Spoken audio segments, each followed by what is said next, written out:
All righty. Wait for these notifications to come through real quick. There we go.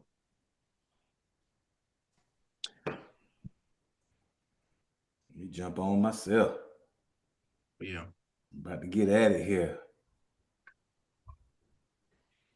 I don't necessarily realize, fellas, how excited I get about college football until we get to like this week right here. You know what I'm Right. saying? Feel This it is in. it.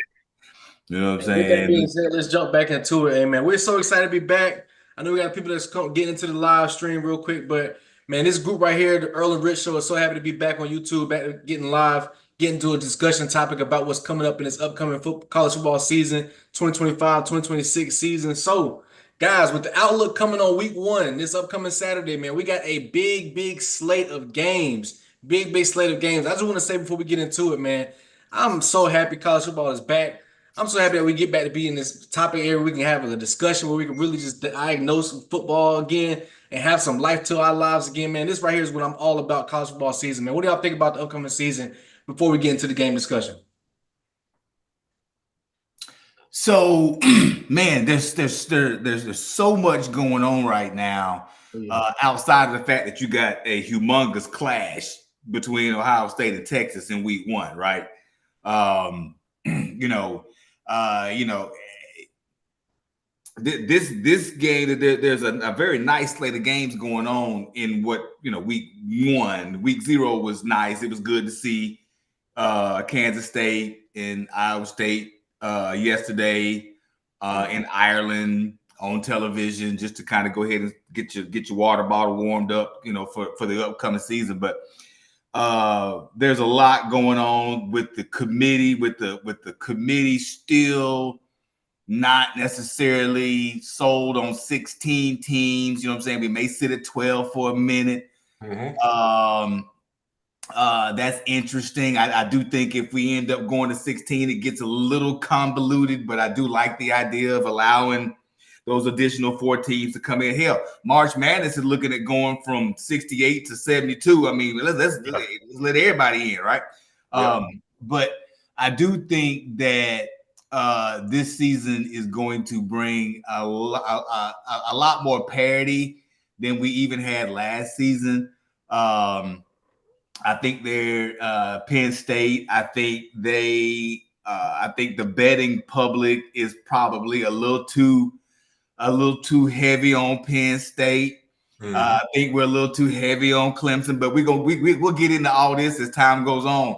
Yeah. I think even Ohio State, Ryan Day last season had the best team in the country for real, talent wise, from top to bottom, and he won the national championship. And that bought in some time. I'm still not completely sold on Ryan Day. You got Alabama with Kalen DeBoer. He got Ryan Grubb back. You know what I'm saying? They're kind of on the, they were on the outside looking in last year. They're hoping to get to the playoffs and make some noise in the SEC, trying to make it to the playoffs.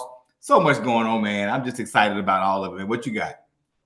Yeah, I think the same. I mean, feel like last year was good. You got the extended playoff, and at the same time, you had so many teams that were going to new conferences and playing in new environments. You're getting first time matchups between certain teams. You got Texas and Oklahoma coming to the SEC. You got Southern Cal and Oregon and all of them playing in the Big Ten, and then those crazy environments and those matchups going on right now. So I think in all the full on craziness of all of that, I think now we settle back down into all right, now let's go play. It's time for football now. There's no big jumps going on this offseason. There's a player movement as always, but at the same time, it's just going to be interesting to sit and watch because you look at the Big Ten and the SEC, so those two are going to be the perennial powerhouses in the college football world, going forward. I don't think that's ever going to change going forward. You got the Big 12, all that. Pac-2, so on and so they're trying to rebuild and all of this kind of stuff. ACC Nah.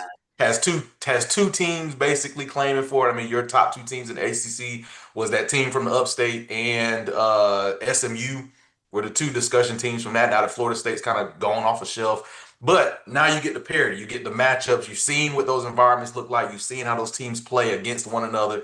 So now it's just going into it is going to be really, really, really interesting to see some of these matchups because the SEC, you've got your flip version of the schedule last year. You know, we've got the 9-game slate coming up next season, but for right now, you're playing the same teams you played last year, but just at other venues. So now you know, you get like South Carolina going to LSU. You think about those two teams and their schedules right now, that could be two undefeated teams walking into a night matchup at LSU. It's just so many games like that that's going to make this season a crazy one to kind of witness, to sit back and witness. And you're seeing it in week one. This upcoming weekend, the slate has been shown on ESPN all this past weekend. Also, next Saturday is going to be crazy. Not even Saturday, Sunday, and I think they've got even a ranked game coming up on Monday. But it pops the big question also, and we'll get into that in our game discussions as far as if you look at LSU, who is the team that's supposed to have the best quarterback left in one of the best quarterbacks in the country still.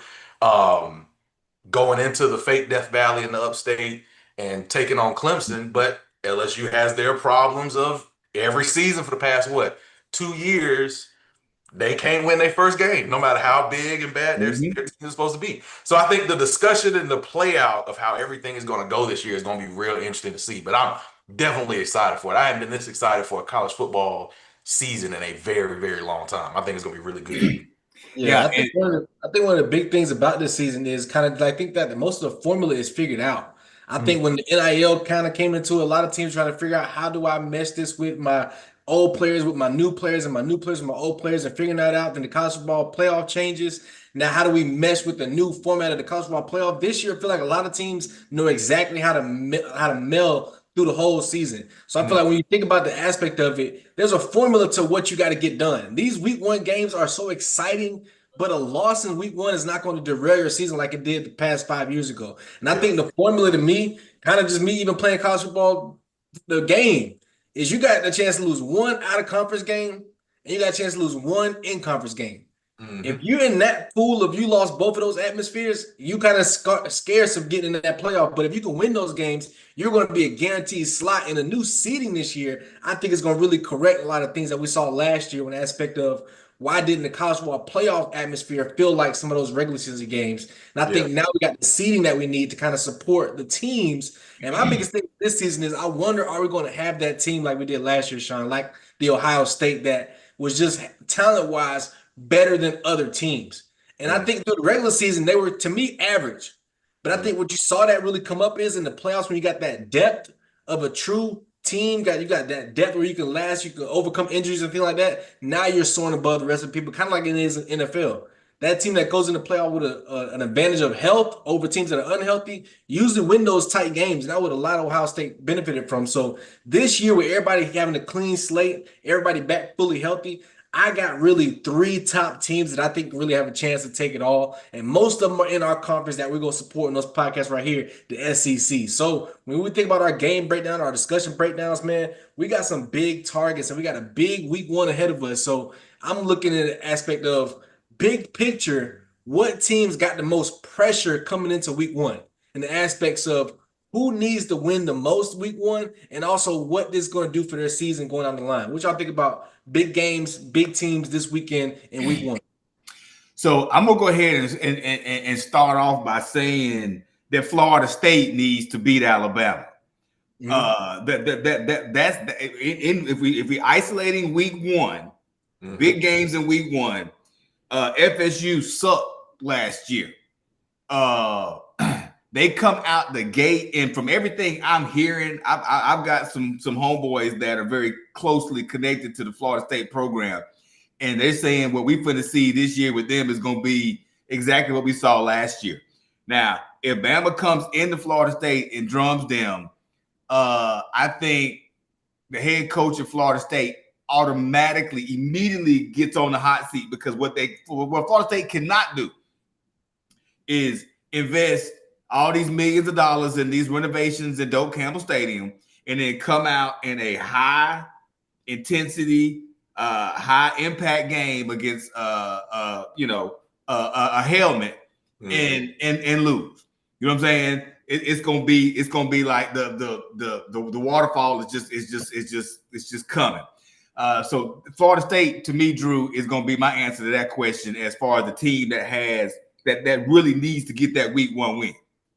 I'm gonna piggyback on that real quick because I like that analysis of what that could be for Florida State, but I think with the way the ACC is, I think they can bounce back from a non-conference loss week one in an ego type of way more than what I think Alabama is going to suffer in a week one loss. I think they are the team Ooh. that, to me, in that specific matchup, have everything to lose. Coming off a season, coming off the atmosphere of the past Nick Saban era, they have to get some big time wins. And I think this one right here is a statement with a new quarterback, with a new regime coming in. So much talent on that team. I think the worst case scenario for Bama is to get in desperation mode early in the season. They need to get a little bit more comfortable. They need to get relaxed in the aspect of we need to come in here. We don't have to dominate, but I think they got to at least get like a 10 to 14 point win when it comes to Florida State because of who Florida State was last year. I think Florida State fans, I think they will be a little bit okay with this loss just because of who, like you said, the helmet is.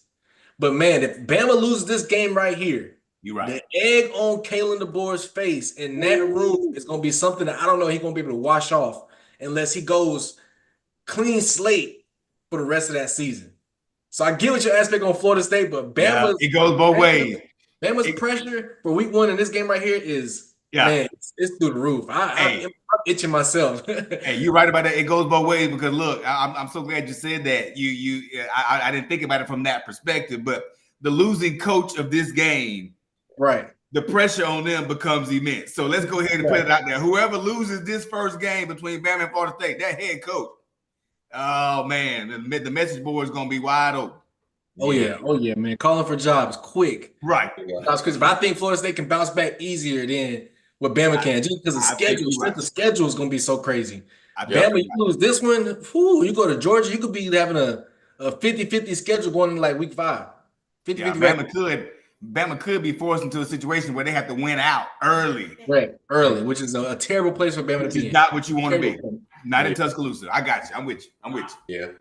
So for me, looking at this week one schedule, for me, I gotta go LSU for a ton of pressure. This is a team with Brian Kelly, right? That we've been talking about for 2 seasons now. Season before last, the defense was atrocious. You had the Heisman winner, but there's so much hype around him being the head coach of that team, where they get the hype preseason. They kind of come out the gates looking a little weird. Middle of the year, the schedule ain't looking where it's supposed to be. Get a little steamroll again, and then all of a sudden, the wheels fall off near the end. You're supposed to have SEC championship aspirations, so on and so forth. But starting LSU's season on the road in a night game against number 4 Clemson is with as much as you've got coming back.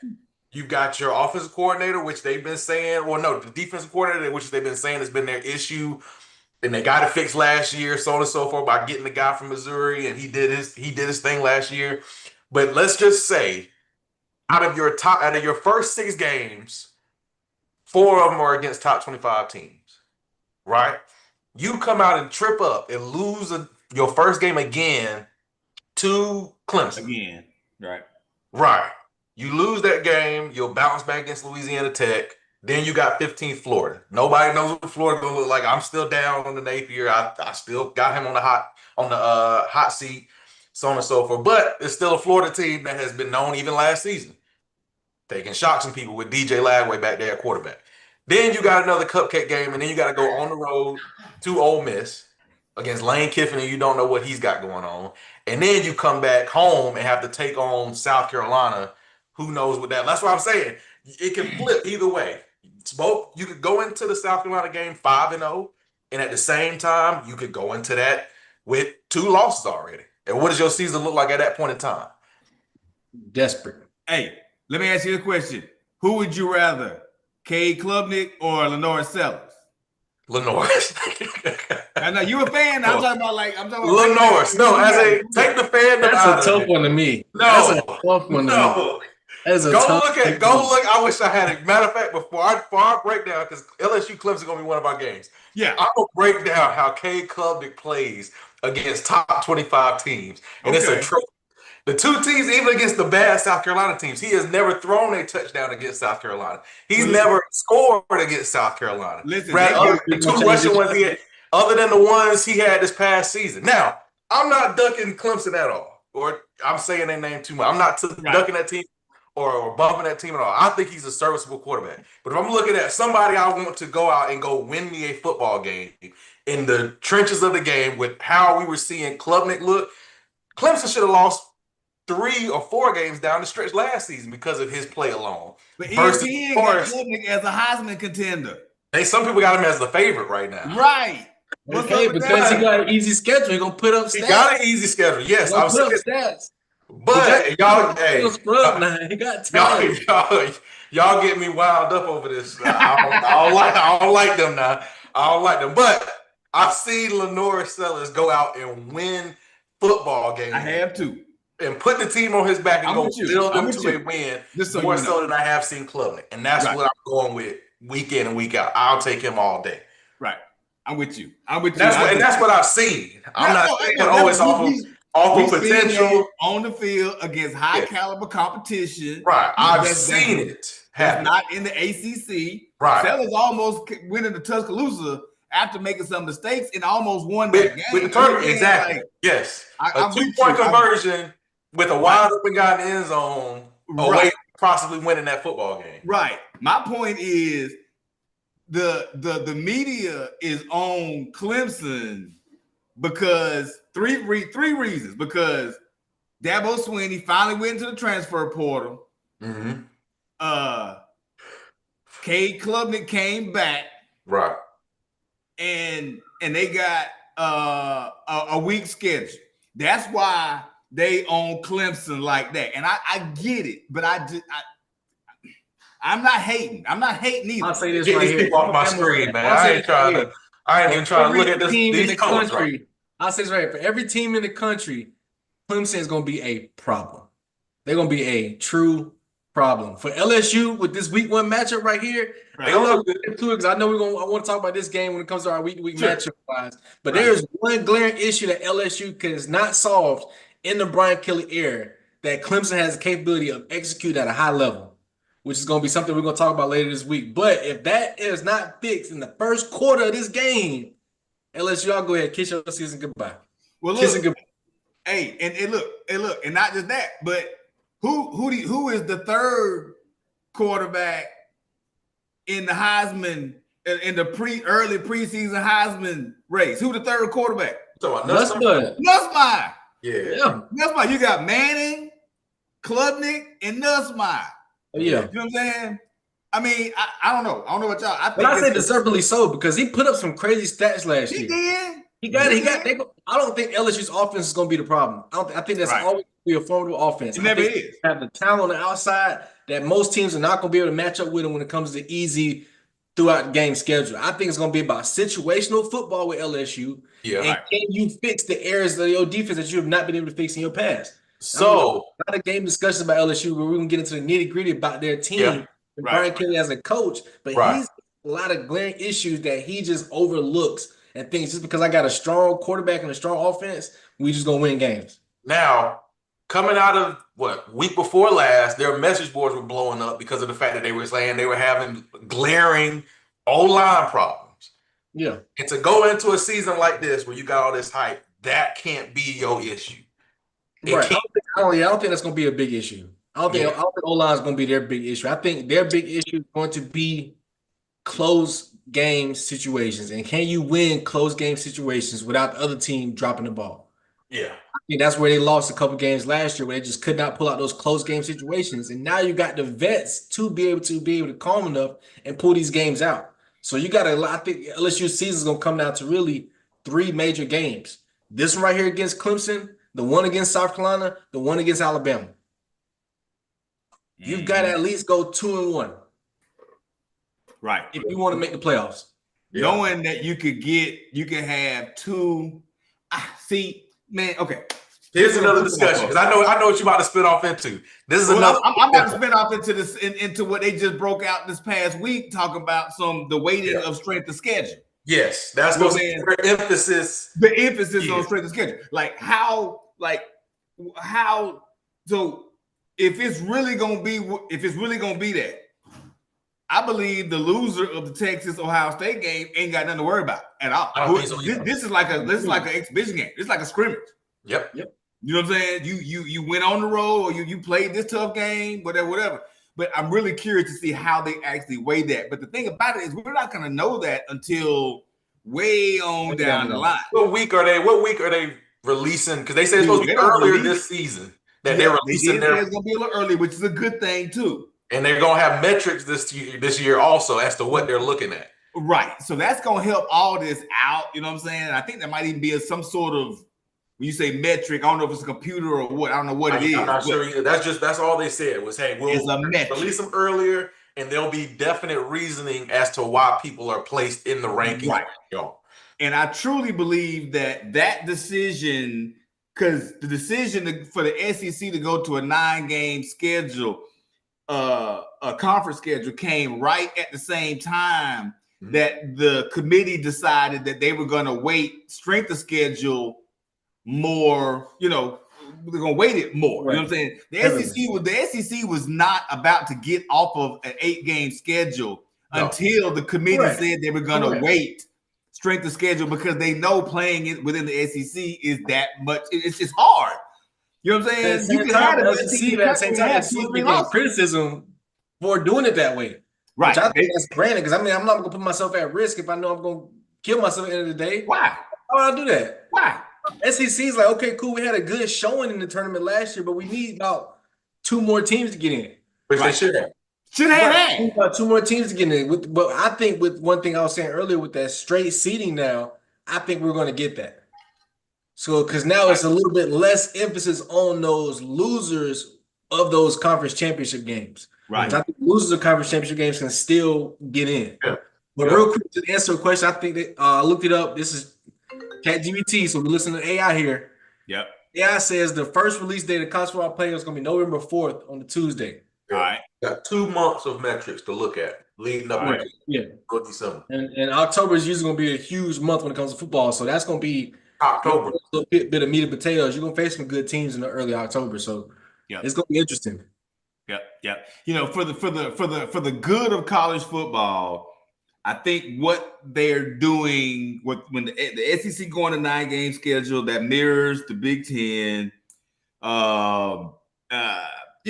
these presidents and chancellors and these people that are high ranking with these universities and conferences or whatever, I'm glad that they are talking with some common sense and actually coming to the table and having meetings and trying to figure out what's best for college football. You know what I'm saying? Now, that's one side of the coin. I don't even know if we want to touch NIL, probably not. But I do think that from a committee perspective, the next thing they got to figure out is 12 the number or is 16 the number. If you decide to go to 16, I think that might be just about enough, because I think 16 is a mistake. That's a mistake. I think 12 is the number. You know what I'm saying? I think 12 is the number. 8 is really the number for real, but 12 gives a few cats a chance to come in and get hot. The 4 buys, and then you've got you. Yeah. You know what I'm saying? And make a run. Money value wise, 12 is the number, just because we can have big games like this week 1 slate and it not be the end of certain people's seasons. Because we used to have that. We used to have big slate week 1s, but a lot of teams were scared of doing that because it was if you lose a game, you're done. Right. Now we have the aspect of, now we kind of you can lose an out of conference game, you can lose a conference game and actually still make your conference championship. Right. You can lose 2 conference games in a way a lot of these games are going to start formatting in the aspect of, I don't think we're going to have a dominant team in the SEC. I see what Texas is, and I see what they're talking about with Arch Manning. I don't think they're going to dominate anybody. Right. I think Georgia's age of dominating anybody is over with. And it was quick. So when I think of teams in the SEC, I think we're going to have a 2-loss SEC team in the conference championship that has a potential of upsetting the 1-loss or the undefeated SEC champion and the SEC team in there. So that's going to be a huge parity when you think of like what that could do to flip certain things on his head. But the teams that are going to be in the top 4 to me are going to be like the LSU's, Alabama, Georgia, and Texas. I think those right there are the teams that everybody is really gunning for in the aspects of how can we figure out how to knock one of them down or knock 2 of them down and get us into the top 4 discussion. Yeah. No, you're absolutely right. The top half of the SEC, the top half of the Big Ten, maybe one team from the Big 12, maybe. I couldn't even tell you who that is. You know, they'll be represented in the discussion or whatnot. You know, but Yeah, at the Notre end, Dame was an independent. Notre Dame's gonna be in right, there. Notre Dame, you know what I'm saying? They will definitely, Notre Dame will always find their way into a 12-team playoff. Always. They'll always be there. You know what I'm saying? Until But they you know, get like I their said, conference, which my thing is, I think is which is coming. We're gonna have to figure out the ACC, but I think in the next 10 years, it's gonna be a two-conference league. mhm, It's gonna be a Big Ten SEC conference. I think that's where it's going. that's where it's Yep. going. So when you think about what Notre Dame will, they better get one or get two while they got an opportunity to make an easy path. Because at some Right. point, and I will touch on NIL. NIL is going to have to be regulated by two leagues. Yeah. It's not going to be just one commissioner at the top that's going to be able to regulate all this stuff going on. We have to say we got a commissioner of the Big Ten and a commissioner of the SEC that's going to be able to regulate how a lot of these deals get done and the contracts of this stuff signed and stuff like that. Because that's the only way to slow down NIL from in this Mhm. snowball effect it's in right now. But that's why I say 10 to 15 years from now, an aspect of where this is really going to go. But Right. that's what this season right here, and teams that can take advantage of it like that, a team like Notre Dame that doesn't have a conference genetics, they're automatically in. Unless y'all just fumble the bag, Yeah. Right. we got to Right. see their quarterback situation. But with everything else to me being pretty much answered, I think they're guaranteed to get in. They'll be there. They'll be there. Yeah, they'll be there. That's probably the only one guaranteed team I can tell you Every year. right now.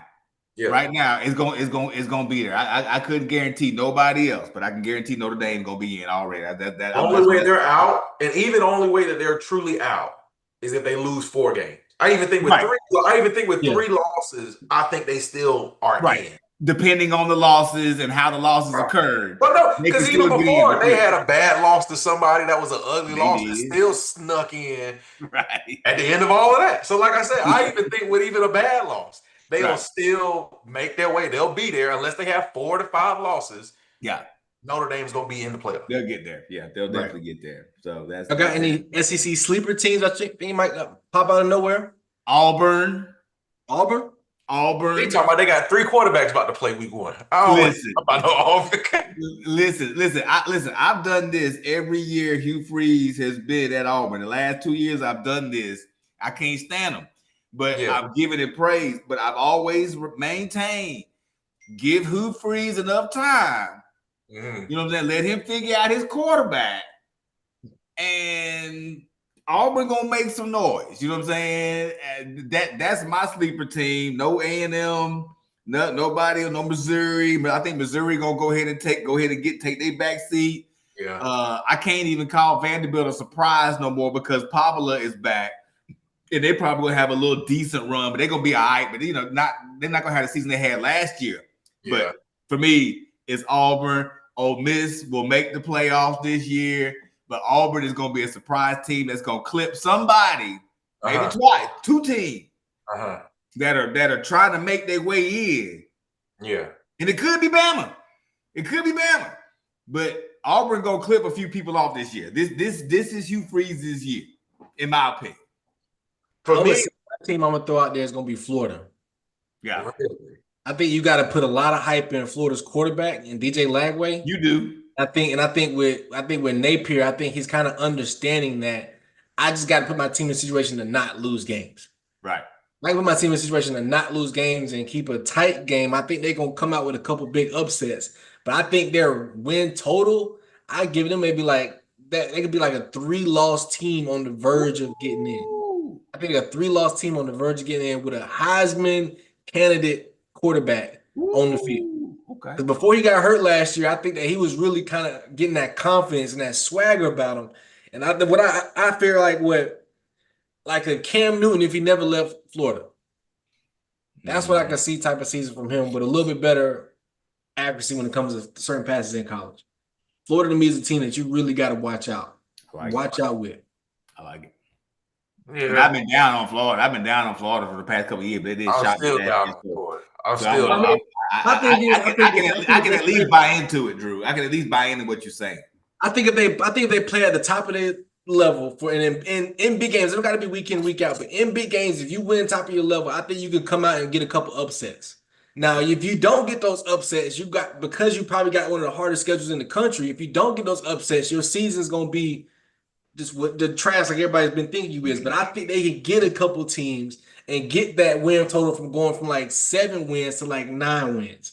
Hmm. Be in a position where we can get Find a the way to win team, a maybe. But I'm couple. not saying they're gonna be like a top team in the SEC, but I can see them being for that fourth or third spot, really Yeah. fighting in that late October type of aspect of it. When we come down to a certain big games, and can DJ Lagway get us over the hump? Because we got a quarterback in a year where not many great quarterbacks are in the SEC right now.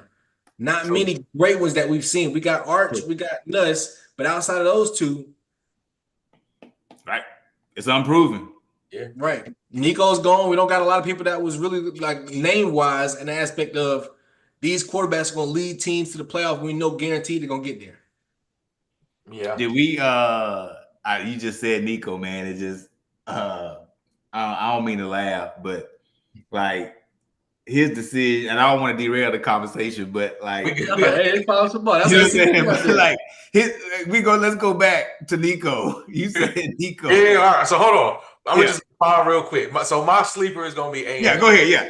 Mine is gonna be A&M, and Okay. all because of their schedule. Yeah. Right. Last season, going into when they came into South Carolina, they were the only undefeated team left in the SEC, I believe it was. They were at the top. Mhm. All they had to do was win that South Carolina game and then beat Texas, and they were in. If I remember correctly, I You're can go right. back to that later. But they were one of the top 10. They were a top 10 team. They were number 10 in the country. But you look at their schedule this year, your hardest games are Notre Dame at Notre Dame in week 3.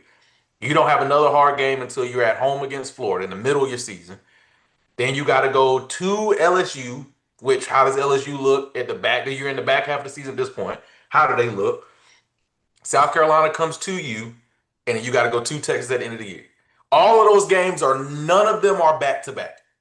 You got 1 to 2 games in between all of your tough games, depending on how people land at that point of the season.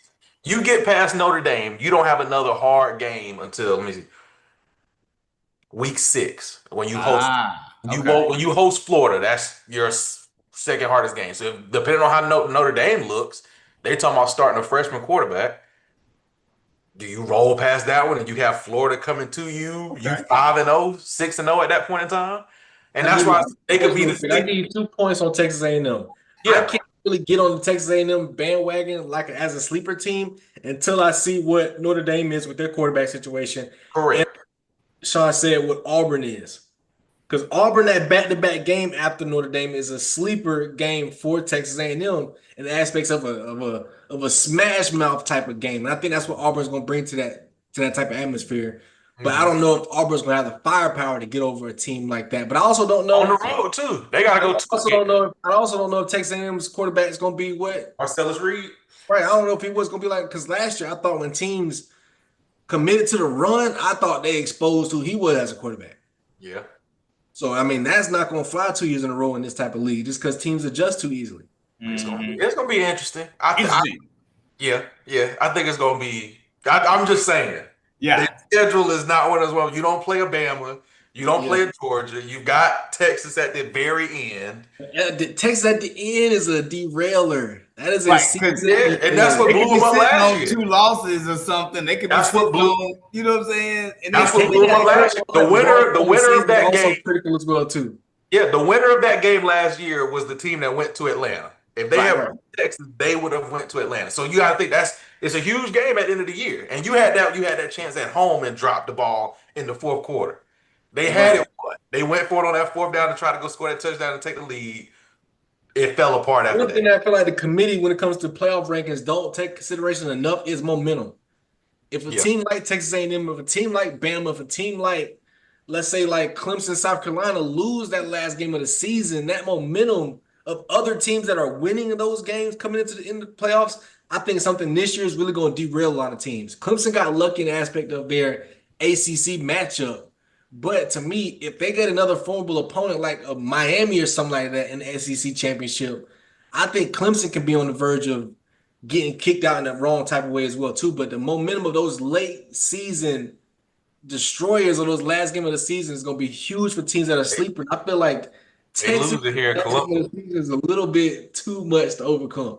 Yeah. But yeah, but real quick, to get on that Nico conversation, man, I want to hear what Sean you want to say about that. I do want to before we wrap up this live stream, I do want to get on the Right. So real quick. right. So we're gonna tee this up real quick. I know we touched on NIL just a little bit, but I think that all right, let me put it like this. How much movement did we see in the transfer portal after Nico? Not much. Yeah. Not much. I firmly believe, I always thought that the transfer portal situation was going to level itself out. My daughter's got a friend that was at Jackson State University on a volleyball scholarship. She had some issues with this and that or whatever, and she jumped into the transfer portal, and nobody picked her up. Nobody picked her up. The question is, and you can't really have conversations with kids. I know it happens, but you can't say, hey, if you jump in the portal, I'm going to grab you. Nico's situation is a perfect example of you not knowing how muddy the waters really are until you get there. Yeah. And the thing about it, what's so crazy was you would think that he was valuable, but the problem is it's the outside interference. Whoever this was that had him going back and forth with Tennessee or whatever, whoever you're trying to get to is not going to want that individual with you. Yeah. So therefore, you end up over here on the West Coast, right? Hey. And what was so? I think we did find out it was him that we talked about in the playoffs last year. That his agent went to the school and was like, "Hey, we not playing in the college football playoff game against Ohio State unless we get some more money." Right? You can't do Which that. is crazy to me. You're in the playoffs. Right? You're in the playoff, going on the road to go play Ohio State. Right. We're trying to do like we're trying to do what Michael Parsons is trying to do to the Cowboys right now. And your name is Nico Imialana. At a sophomore at Tennessee. You can't do what Michael Parsons is doing for the Cowboys right now. You can't do that. This is not what this is. But at the same time, I feel like with the way the season was going, he had to make a big change in the aspect of what that team was going to look like because they were not in the upper trajectory. They weren't. I don't think his agent handled it the right way. But I mean, in this day and age, you gotta have somebody that knows what the hell they talking about in these discussions and these decisions to make yourself formidable. And I think what Nico's issue is right now is not many quarterbacks have succeeded in that Tennessee offense. And that's weird. I don't care how talented you are as a quarterback, you have to be, to me, more of a strong arm quarterback and can zip the ball to certain places more than just average, like processor of information in the backfield for a Tennessee offense because it's so dependent on timing and acceleration of the offense and getting teams in momentum and backward momentum full and the aspect of it. But to me, Nico, I think halfway through the season, they realized that this isn't the offense they really want to be in. So you got to really make me feel like what's going to keep me here.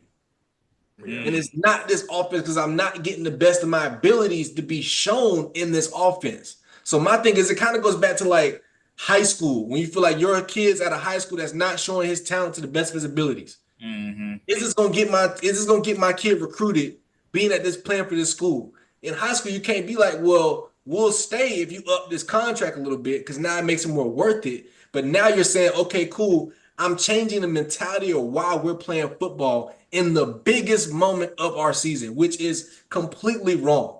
So if I have my family in a room and we're having this conversation and somebody brought up, you know what, Drew, you're not performing like how you need to perform to be a top 10 overall pick 2 years from now.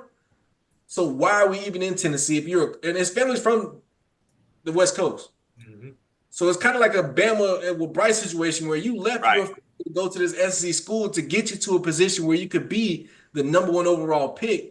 And Nico just was like, it's not his camp. Well, I'm not gonna say him personally, but his camp was like, this ain't worth it for him. What's the buying price?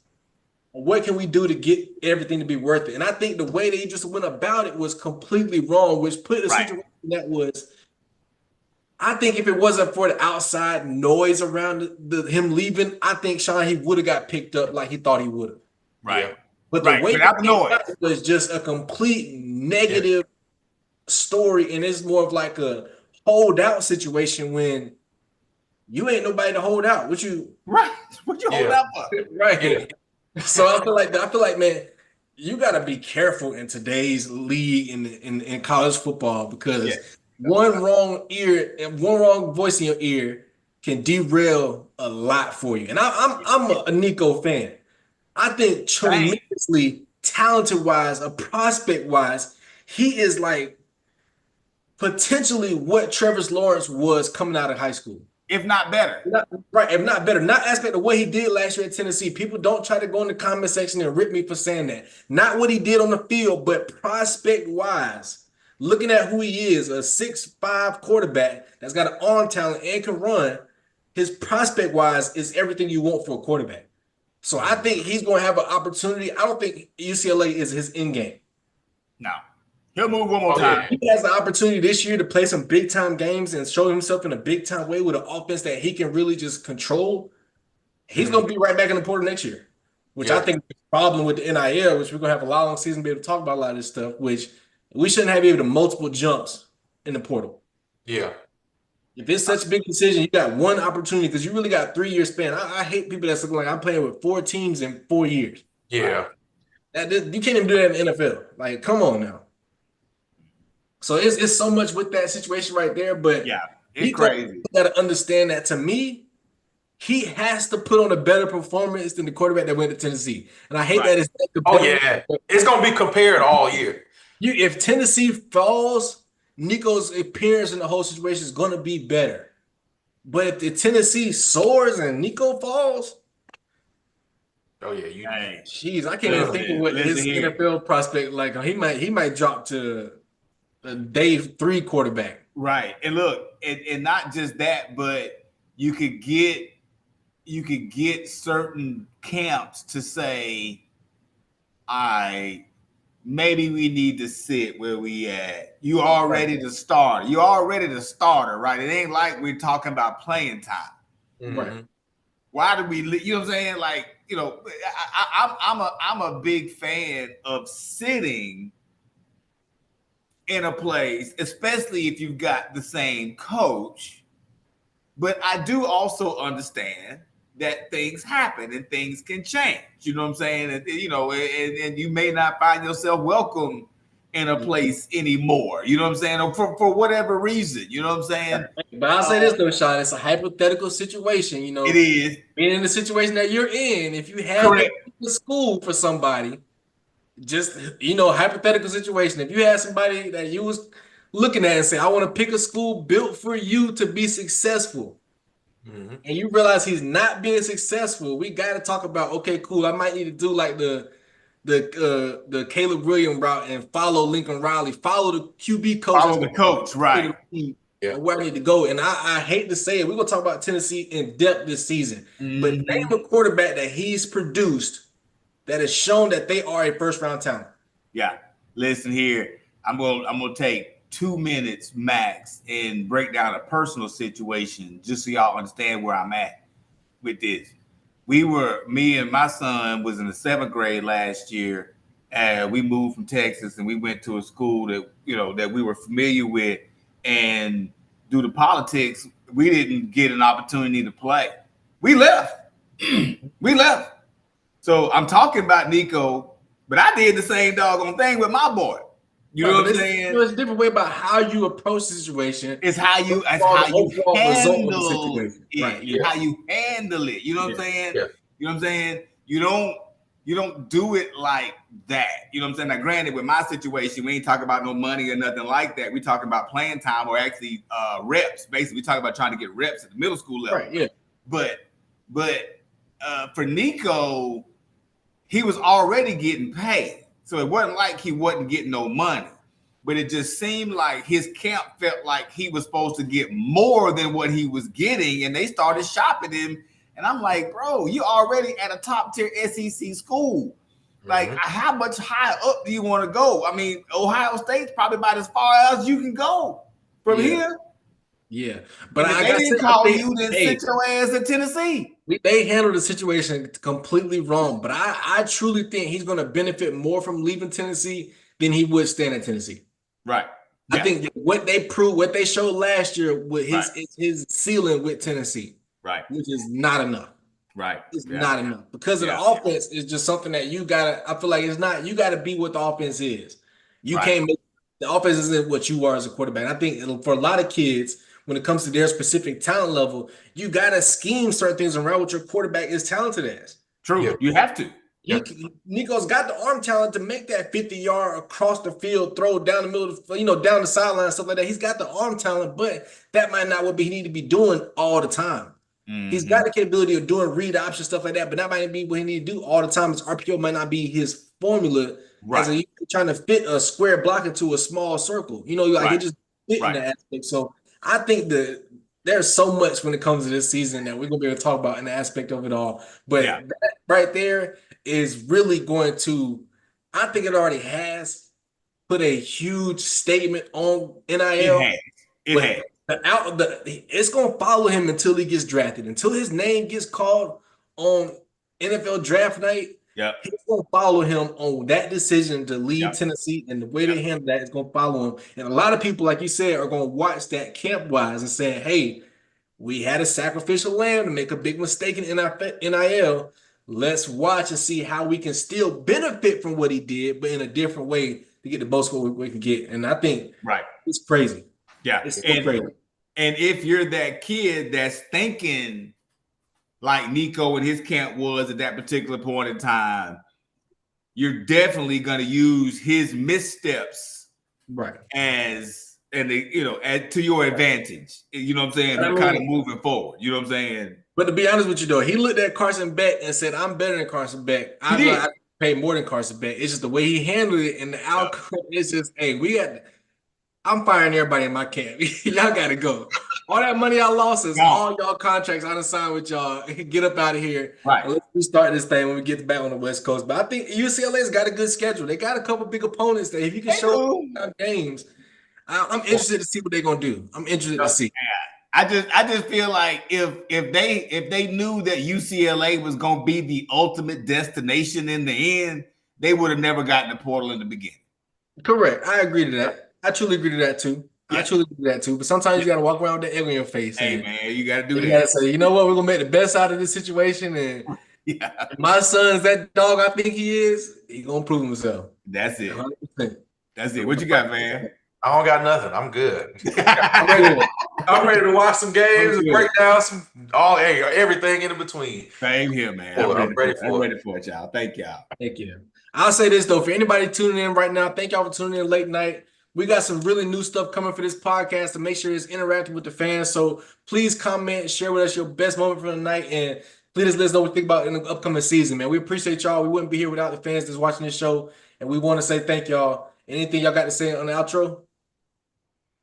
Man, look, let's tee it up and let's get that pig in there. Yes, sir. We'll get it. We'll tune in this week. We got 3 episodes coming this week.